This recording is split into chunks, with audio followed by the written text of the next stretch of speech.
नमस्कार बंधुरा live of Sundarban चैनले आपनादेर सबाइके स्वागत जानाई।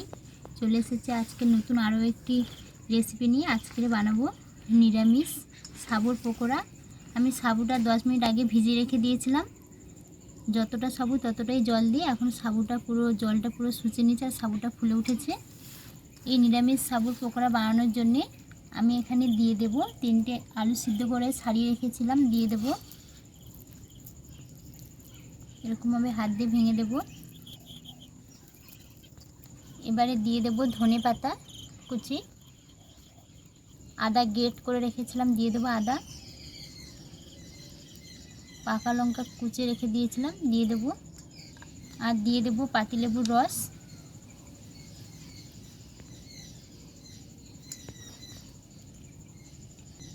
আর দিয়ে দেব স্বাদ মতন লবণ দিয়ে আলতোভাবে মাখাবো। আলুগুলো কি গোটা গোটা থাকবে?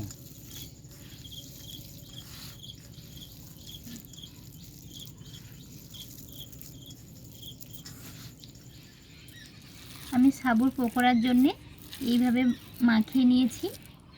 এবারে আমি পকোড়ার শেপ দেব, নাড়ু নাড়ু করে নেব।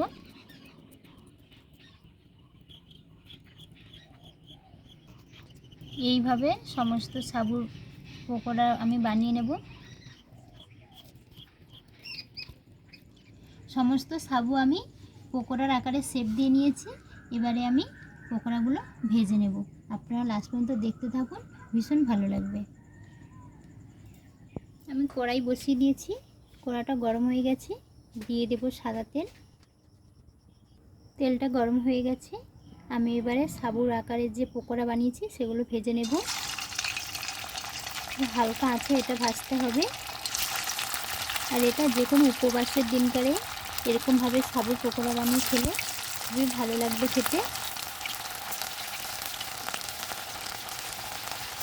একটু উল্টিয়ে দেব।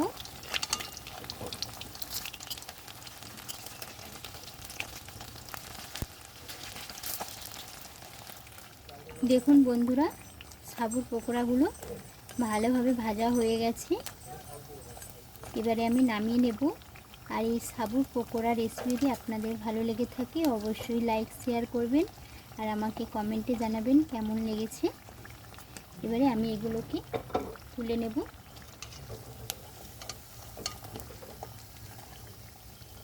কত সুন্দর ফুলে একদম মজমজে হয়ে গেছে।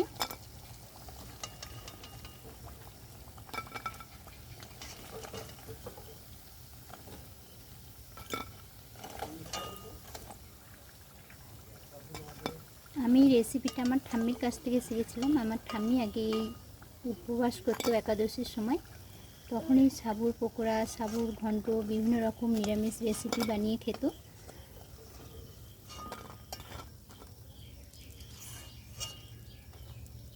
দেখুন কত সুন্দর হয়েছে। এবারে বাদবাকি যে বড়ার জন্য পকোড়ার জন্য আমি শেপ দিয়ে রেখেছিলাম সেগুলো আমি দিয়ে দেব।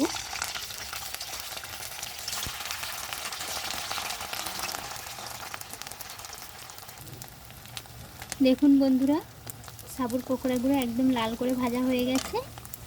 এবারে আমি তুলে নেব।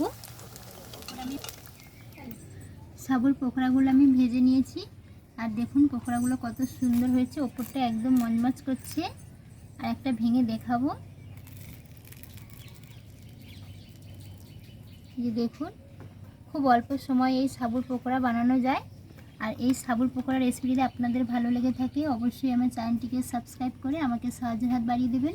সবাই ভালো থাকবেন, সুস্থ থাকবেন। নমস্কার।